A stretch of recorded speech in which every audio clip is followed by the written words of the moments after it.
अस्सलाम वालेकुम स्टूडेंट्स। आज के लेक्चर में हम बिल ऑफ एक्सचेंज पे बात करेंगे।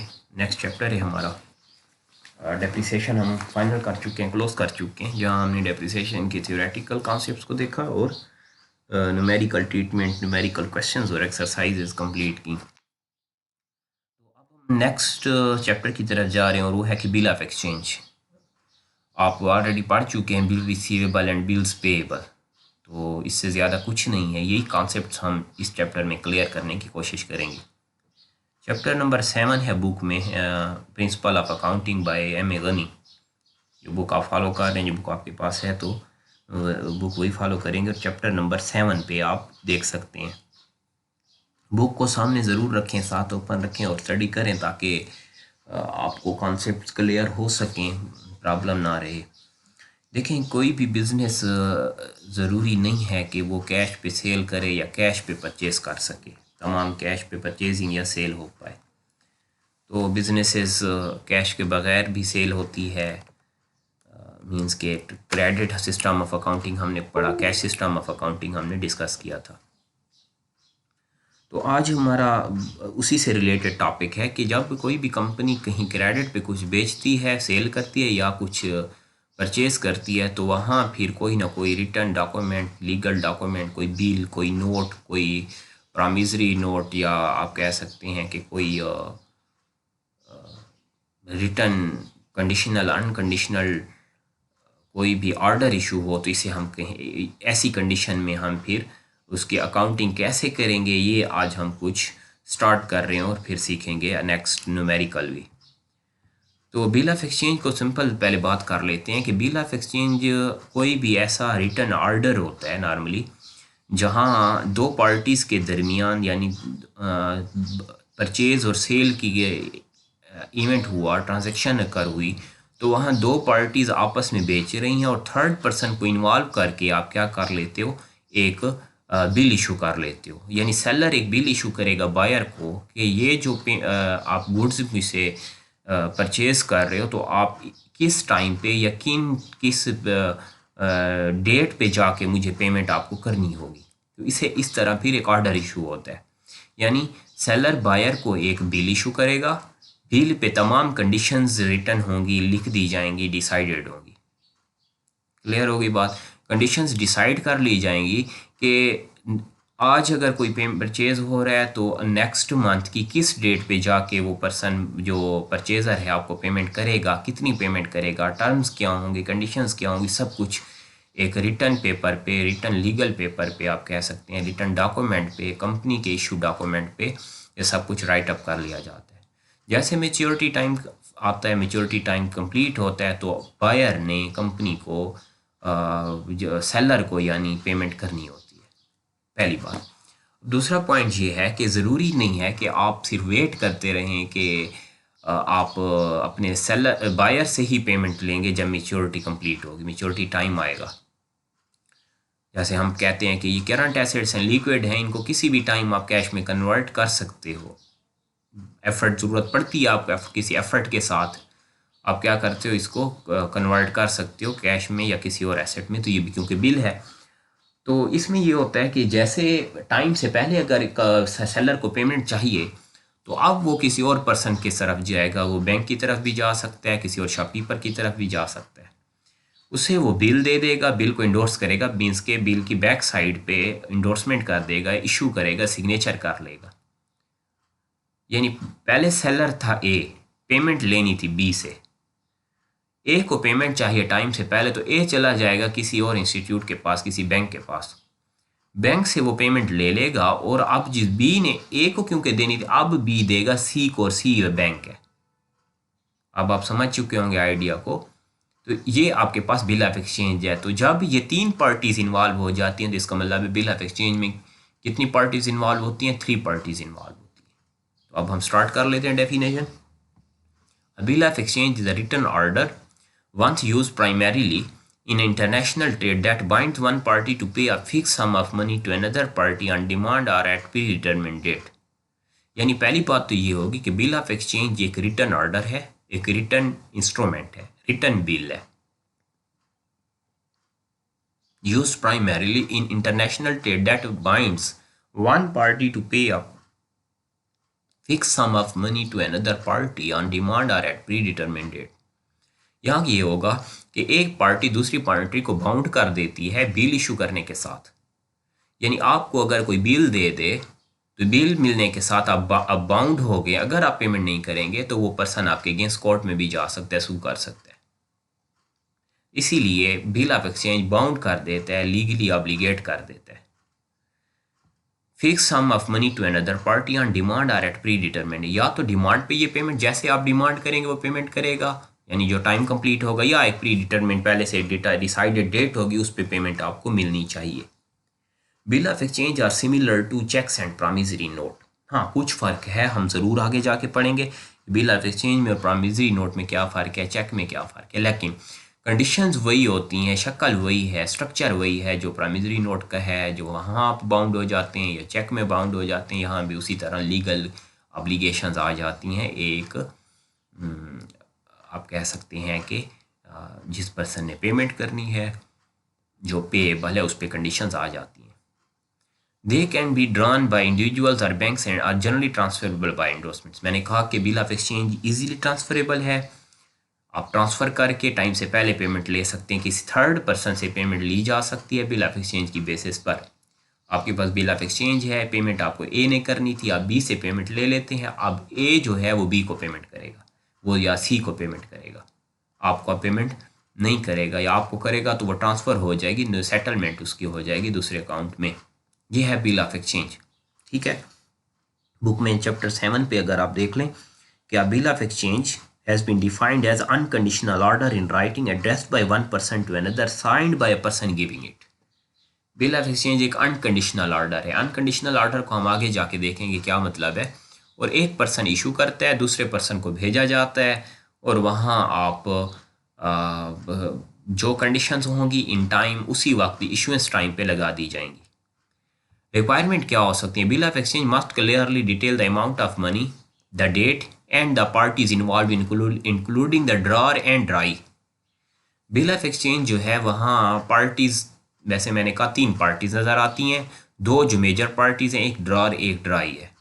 इसी तरह बिल ऑफ एक्सचेंज पे जितना अमाउंट पे करना है आपने वो या रिसीव करना है, बिल रिसीवेबल है तो वो कितना अमाउंट रिसीव करना है, बिल पेएबल है तो कितना पे करना है, ज़रूर मेंशन होना चाहिए, ब्लैक एंड वाइट रिटर्न होना चाहिए। द डेट क्या थी, किस डेट पे इशू हुआ, किस डेट पे आपको पेमेंट करनी होगी, ये ज़रूर।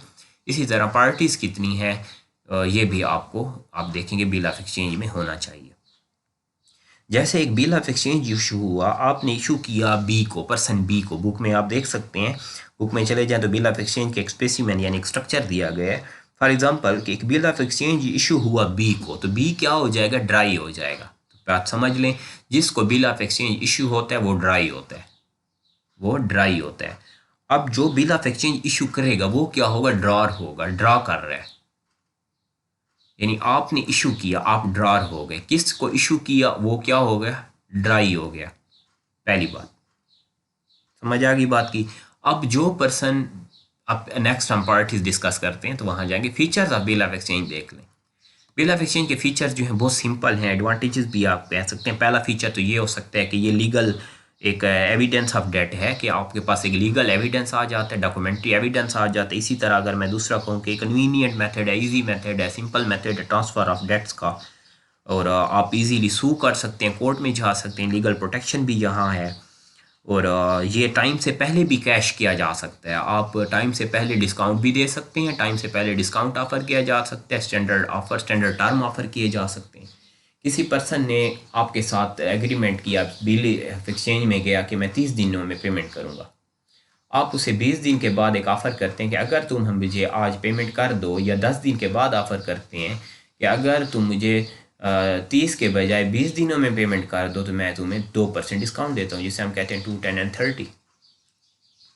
तो ये क्या हो जाएगा, ये आपके पास डिस्काउंट टर्म है, तो आप डिस्काउंट भी दे सकते हैं टाइम से पहले पेमेंट। एक तो आप अपने जो आप कह सकते हैं कि ड्राई होगा उससे पेमेंट ले सकते हैं, लेकिन अगर ड्राई ना दे तो आप डिस्काउंटिंग कर सकते हैं, फिर किसी थर्ड पर्सन से पेमेंट ले सकते हैं, वो पेमेंट दे देगा, और जिससे आपने लेनी थी, जो ओरिजिनल आपका ड्राई था, अब वो ड्राई क्या करेगा, पेमेंट कर लेगा जिससे आपने ले लिया एडवांस में।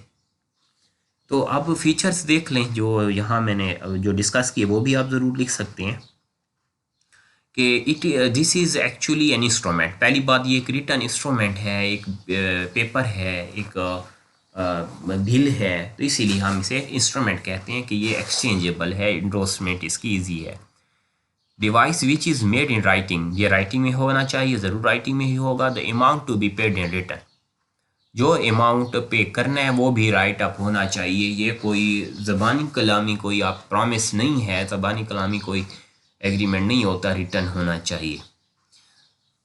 The thing to understand about features of bill of exchange is that it has an unconditional order to pay. This simply means that you cannot attach any sort of condition while you are making the payment. जब payment आप कर रहे हैं, क्योंकि आप payable हैं और payment का टाइम हो चुका और आप पेमेंट कर रहे हैं, उस वक्त आप कोई कंडीशन नहीं लगा सकते, आप कोई पेनल्टी नहीं लगा सकते, आप ब्लैकमेल नहीं कर सकते। ऐसा ना हो कि जब पेमेंट आप कर रहे हैं और आप कहें कि पेमेंट उस सूरत में मैं करूँगा मैच्योरिटी टाइम पे अगर मुझे 2% डिस्काउंट दिया जाए, अगर स्टैंडर्ड टर्म्स को आसान किया जाए, अगर मुझ पर पेनल्टीज़ या चार्जेस कम किए जाएं, पेमेंट को कम किया जाए, तो ऐसा कोई कंडीशन पेमेंट टाइम पे नहीं लग सकती। इसीलिए हम इसे कहते हैं अनकंडीशनल। ये तमाम कंडीशंस, ये एग्रीमेंट, ये डीड, ये कॉन्सेंट्स जो होंगे, लीगल कॉन्सेंट्स, वो उसी वक्त फाइनलाइज कर दिए जाएंगे जब ट्रांजैक्शन हो रही थी इनिशियल टाइम में, प्रिलिमिनरी स्टेज पे। बस उसी वक्त सब कुछ फाइनलाइज, उसके बाद कोई कंडीशन चेंज नहीं हो सकती। However, under the feature of bill of exchange, mainly there are three parties which are involved: drawer and payee. The thing to understand is that drawer and payee in general case both these persons are the same, as the work of drawer is to draw the bill. पहले मैंने बात की तीन parties हो गई, एक हो जाएगा ड्रॉर जो बिल बनाएगा, क्लियर हो गई बात। दूसरा क्या हो गया, ड्राई, जिसको पेमेंट, ड्राई जिसने पेमेंट मीन्स के देनी है, ड्राई वो पर्सन हो गया, ड्राई जिसने पेमेंट देनी है, जिससे आपने पेमेंट लेनी होगी, जो पेएबल होगा, वो क्या नाम, उसका क्या नाम होगा, ड्राई होगा। पेई और ड्राई को देख लें। अच्छा, ये हो गया आपके पास पहली बात मैंने तीन पार्टीज की जिसमें मैंने कहा एक ड्राई हो गया, एक ड्रॉर हो गया और एक पेई हो गया। तो ड्राई कौन पर्सन होगा, जिसने पेमेंट देनी है। इसी से ड्रॉर कौन होगा, जो बिल इशू करेगा। फिर हम ये कह रहे हैं कि in additional while doing this one thing to remember is that drawer and the drawee both the person can not be same. हाँ, ड्रॉर और ड्राई सेम नहीं हो सकते। जैसे मैंने आपको कहा कि एक वो पर्सन जिसने गुड्स बेची, एक वो पर्सन जिसने पेमेंट करनी है, गुड्स ली, जिसने गुड्स ली वो हो गया ड्राई। पॉइंट क्लियर हो गया। जिसने गुड्स बेची हैं वो ड्रॉर भी हो सकता है, आप ये नहीं कह सकते वो ड्रॉर नहीं हो सकता, ड्रॉर भी हो सकता है ये पर्सन। जिसे हमने कहा कि the thing is to understand it that drawer and payee in general case both these persons are same. तो ड्रॉर वो पर्सन है जो गुड्स बेच रहा है, ये ड्रॉर, या ड्रॉर वो पर्सन है जिसको पेमेंट मिलनी है, जिसको पेमेंट आनी है। तो ये हमारे पास तीन पार्टीज हैं जो फर्दर भी हम दोबारा इनको देखेंगे। देख लें पार्टीज, कितनी पार्टीज होंगी, एक ड्राई होगा, this party pays the amount. Drawee कौन होगा, जो पे करेगा, क्लियर हो गई बात। Drawer, this party requires the drawee to pay a third party या the drawer can be paid by the drawee. Drawer क्या होगा, ड्रॉर कोई बैंक भी हो सकता है, यानी आपने किसी बैंक को इन्वॉल्व किया, जो थर्ड पर्सन को इन्वॉल्व किया, जो आपकी ट्रेड करवा रहा है, जो बिजनेस डीलिंग करवा रहा है, आपको एक आप कह सकते हैं कि सालिस बन रहा है। वो कहते हैं कि ठीक है, आप दो लोग आपस में ट्रेड करें, डील करें, और मैं इसके ज़िम्मेदार हूँ, बिल मैं इशू करूँगा, रिसीविंग मुझे होगी, मैं फिर आपको पेमेंट कर दूँगा। जैसे हम लेटर ऑफ क्रेडिट में जाते हैं, इंटरनेशनल ट्रेड में ये से चलता है कि आपने किसी और कंट्री से किसी बिजनेसमैन ने या किसी कंपनी ने कुछ परचेज़ करना है, तो परचेज़ करने का डायरेक्ट नहीं जाएगा, वो किसी इदारे के इंस्टीट्यूट या बैंक के ज़रिए जा रहा होता है कि आप किसी को रिक्वेस्ट करेंगे, वो आपको गुड्स परचेज़ करके देगा, गुड्स परचेज़ करके आपको गुड्स देगा, और थर्ड से सालिस बना रहता है। ठीक हो गई बात। तो ये ड्रॉर है, this party requires the dry, ये ड्राई को कहता है कि to pay a third party, कि आप थर्ड पार्टी को पेमेंट करें। थर्ड पार्टी कौन है? जो पेई है। ड्राई और पेई के दरमियान क्या आ जाता है? ड्रार आ जाता है। अब आप समझ चुके होंगे। मैं आपको ये कहना चाह रहा हूँ कि दो लोगों के दरमियान, एक यूनिवर्सिटी और एक स्टूडेंट के दरमियान एक बैंक है जो इन दोनों की फीस को सेटल करता है, डील करता है, फॉर एग्जांपल। तो थर्ड पार्टीज हम ये कह रहे हैं। पे पे क्या होगा? This party is paid the amount specified on the bill of exchange by dry. Dry ने जो आपको पेमेंट कही थी, ड्राई को जो पेमेंट करनी है, जो पेमेंट करेगा रियल सेंस में, उसे पे कहा जाएगा। Point clear? पे की एक और डेफिनेशन भी आप ले सकते हैं कि a person to whom money is paid और is to be paid, specially the person to whom a cheque is made by payable. तो आप एक ही डेफिनेशन ले लें। फर्स्ट लाइन में हमने लिखी, हमें सिंपल डेफिनेशन यहाँ बतानी होगी। हम अभी एक आइडियाज़ क्लियर कर लें ताकि हम न्यूमेरिकल करें तो हमें पता चले कि ये है क्या बेसिक कॉन्सेप्ट। तो तीन पार्टीज पे हमने बात की। फर्स्ट ड्राई, ड्राई वो पर्सन जिसको बिल इशू होता है, ड्रॉर वो पर्सन जो बिल इशू करता है, और पेई थर्ड पर्सन होगा जिसे आपने कहा कि पेई वो पर्सन जिसको पेमेंट जा रही होती है। तो ये this parties paid the amount specified, ये वो पर्सन जो पेमेंट कर रहा होता है, जिसको बिल जा रहा होता है। तो paid the amount unspecified bill of exchange by the drawee, a person to whom money is paid और is to be paid, specially the person to whom the cheque is. तो इसीलिए हमने इनिशियली इन दोनों को same sense में रखा। तो तीन पार्टीज हम देखेंगे बिल ऑफ एक्सचेंज में। कुछ और कंडीशंस जो बिल ऑफ एक्सचेंज में हमें नज़र आती हैं वो ये होती हैं। Bill of exchange normally includes the following information. The first one is as of. As of हो जाएगा, ये डेट को क्लियर करेगा कि किस डेट पे जैसे आपको कहा the date on which the amount is to be paid can be stated on the certain number of days after an event such as the shipment और रिसीट ऑफ डिलीवरी। तो ये डेट शो करेगा, receipt या shipment की, goods कब जा रही हैं, गुड्स कब रिसीव होंगी, पेमेंट टाइम क्या होगा। जैसे हमने बैलेंस शीट पे एज ऑन की बात की तो एज ऑफ ज़रूर होगा, डेट यानी pay. States the name and possibly the address of the party to be paid, यानी अब पे का एड्रेस और नेम सब कुछ होना चाहिए। Identification number, the bill should contains a unique identification number. हाँ, हर बिल पे एक सीरियल नंबर हो, चेंज सीरियल नंबर हो, प्रीवियस जो इशू हुए हैं उनसे चेंज हो, जिसे हम वोचर नंबर भी कह सकते हैं, सीरियल नंबर भी कह सकते हैं, बिल नंबर भी कह सकते हैं। ये हमने आज बिल ऑफ एक्सचेंज पे बात की। इसी तरह नेक्स्ट पॉइंट मेरे पास है बिल ऑफ एक्सचेंज के टाइप्स पे अगर आ जाएं तो बिल ऑफ एक्सचेंज आप बुक में आपके पास है इनलैंड एंड फॉरेन बिल्स। दो पॉइंट हैं आपके पास, इनलैंड बिल या फॉरेन बिल्स।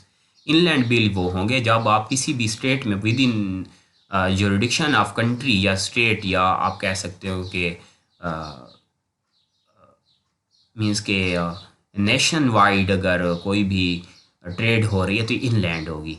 पाकिस्तान में अगर कोई भी ट्रेड हुई उसका बिल ऑफ एक्सचेंज तो ये इनलैंड होगी। फॉरेन क्या होगा? इंटरनेशनली कुछ परचेज किया किसी और कंट्री से, फॉर एग्जांपल इंपोर्ट किया या एक्सपोर्ट किया और वहाँ बिल ऑफ एक्सचेंज इशू हुआ है तो ये होगा फॉरेन। ये दो टाइप आपके पास बुक में आ रहे हैं, आपकी मर्जी है इन दो को से फॉलो कर सकते हैं। लेकिन मैंने कोशिश की है जो आज के टाइम में हम यूज़ कर रहे होते हैं, if bill of exchange is issued by bank it can be refer to as a bank draft. पहली बात मैंने कही थी कि तीन पार्टीज, अगर बिल ऑफ एक्सचेंज में थर्ड पार्टी बैंक है जो आपकी ट्रेड करवा रहा है दो पार्टीज की, तो ये इसे कहा जाएगा, इस बिल ऑफ एक्सचेंज को क्या कहा जाएगा? बैंक ड्राफ्ट कहा जाएगा। If they are issued by individual तो they can be refer to as trade draft. हाँ, अगर ये तीन कंपनीज, तीन लोग या तीन इंडिविजुअल के दरमियान, जो दो के दरमियान डील हो रही थी, बिल इशू हुआ, तो इसे ट्रेड ड्राफ्ट फिर कहा जाएगा, फिर ट्रेड ड्राफ्ट कहा जाएगा, बैंक ड्राफ्ट नहीं कहा जाएगा। If the funds are to be paid immediately, यानी उसी टाइम पेमेंट हो जाए, और on the demand, the bill of exchange is known as sight bill. ऐसे बिल को क्या कहा जाएगा? साइट बिल कहा जाएगा, क्योंकि बिल फाइनल हो चुका है, दे कंप्लीटेड है। If they are to be paid at a set date in future it is known as term bill. अगर बिल ऑफ एक्सचेंज में डेट्स जो हों, जो मेच्योरिटी टाइम हो, वो फ्यूचर का दे दिया जाए कि हाँ फ्यूचर में ये बिल ऑफ एक्सचेंज जो है पेमेंट हम करेंगे, किसी फ्यूचर टाइम में पेमेंट होगी, जैसे हम पेबल या रिसीवेबल की कंडीशन में चले जाते हैं, तो फिर आप क्या कहेंगे? ऐसे बिल को टर्म बिल कहा जाएगा। तो ये हमने बिल ऑफ एक्सचेंज के कुछ टाइप्स देखे।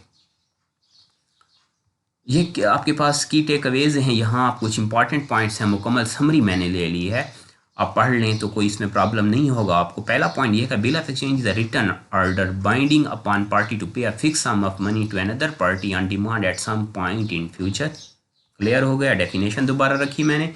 The document often include three parties. Drawee is the party that pays the sum, payee receives the sum, and the drawer is one that obliges the drawee to pay the payee. हम तीन parties कहीं, पहली party क्या था? Dry. कौन सा person जो payment करेगा? ड्रॉर, वो पर्सन जो किसी को मजबूर कर देता है, लीगली बाउंड कर देता है, बाइंड कर देता है कि आप पेमेंट करोगे, जो बिल इशू करता है, क्या हो गया वो? ड्रॉर। पे कौन पर्सन? पे रिसीव्स द सम, वो पर्सन जो पेमेंट लेगा। क्लियर हो गई बात? Bill of exchange orders a debtor to pay a particular amount within a given period time while promissory note is issued by debtor. ये हम आगे जाके देखेंगे बिल ऑफ एक्सचेंज और प्रॉमिसरी नोट। यहाँ मैंने एक पॉइंट रखा है ताकि टॉपिक आए तो ईजी हो। बिल ऑफ एक्सचेंज और प्रॉमिसरी नोट में सिर्फ प्रॉमिस होता है, बिल ऑफ एक्सचेंज में स्पेसिफाइड रिटर्न ऑर्डर होता है। अब एक एग्जांपल ले लेते हैं, लास्ट स्लाइड है मेरे सामने कि for example a company ABC purchases auto parts from car supply XYZ for $25,000। ABC purchase कर रहा है किससे? कार सप्लाई XYZ से। XYZ से परचेजिंग हो रही है तो XYZ क्या हो जाएगा? पे हो जाएगा। ABC क्या हो जाएगा? ड्राई हो जाएगा। Car supply XYZ draws a bill of exchange. XYZ क्या कर रहा है? बिल ऑफ एक्सचेंज ड्रॉ कर रहा है, कंपनी खुद ड्रॉ कर रहा है। बिकमिंग द ड्रॉर एंड पे, ये ड्रॉर भी बन गए, पे भी बन गए। जिसने बिल इशू किया वो ड्रॉर है, जिसने जो रिसीव करेगा वो पे ही है, जिसने देना है वो ड्राई है। इन दिस केस, इस एग्जांपल में for $25,000 payable in 90 days. Point आ गया है ना, 90 डेज की पेमेंट में हम बस यही पढ़ते हैं कि मैक्सिमम टाइम कितना होता है हमारे पास प्रॉमिसरी नोट का, बिल ऑफ एक्सचेंज का, अकाउंट पेबल का, नोट पेबल का हम टाइम्स जब पढ़ते हैं 45 days, 30 days, 60 days and maximum 90 days. Company ABC becomes the drawee. ABC क्या बन गए? ड्राई बन गया। And accept the bill of exchange and goods are shift. तो अब एक गुड्स भी एक्सेप्ट करेगा, बिल ऑफ एक्सचेंज को एक्सेप्ट करेगा। बिल ऑफ एक्सचेंज जैसे एक्सेप्ट करेगा, गुड्स फिर इसे मिल जाएंगी, इसे गुड्स ट्रांसफर हो जाएंगी।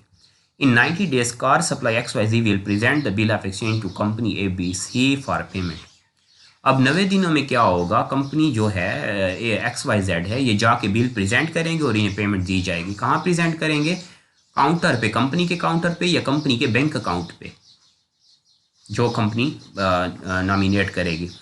विच was also the creditor in this case to show the indebtedness of the company ABC the debtor.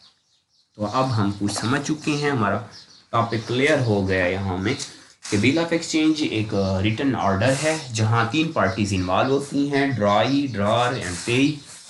Bill of exchange में सेलर जो है वो गुड्स बेच रहा होता है, उसके लिए पहले बिल भेजेगा, बिल एक्सेप्ट होगा, एक्सेप्टेंस के बाद गुड्स शिफ्ट हो जाएंगी। जैसे मेच्योरिटी टाइम कंप्लीट होगा तो बिल ऑफ एक्सचेंज पे आपको पेमेंट आप रिक्वायर कर सकते हैं, पेमेंट दी जाएगी तो ठीक, अदरवाइज आप लीगली भी कोई ना कोई एक्शन ले सकते हैं। ये रिटर्न ऑर्डर है, अनकंडीशनल ऑर्डर है बिल ऑफ एक्सचेंज। तो टॉपिक को पढ़ लें, समझने की कोशिश करें, आइडियाज़ क्लियर करें अपने, कोशिश करें बार बार लेक्चर को सुनें, बुक को पढ़ें साथ। कोई प्रॉब्लम, कोई इशू है तो मुझे ज़रूर बताना है, अपनी प्रेजेंस शो करें। और इंशाल्लाह नेक्स्ट लेक्चर में हम थ्योरेटिकल कॉन्सेप्ट कोशिश करते हैं कि इसी वीक में कंप्लीट कर लें और फिर हम न्यूमेरिकल स्टार्ट करेंगे तो हमारा ये बिल ऑफ एक्सचेंज पे, बिल रिसीवेबल, बिल्स पेएबल पे हमारे कॉन्सेप्ट्स क्लियर हो जाएंगे। Thank you so much. अल्लाह हाफ़िज़।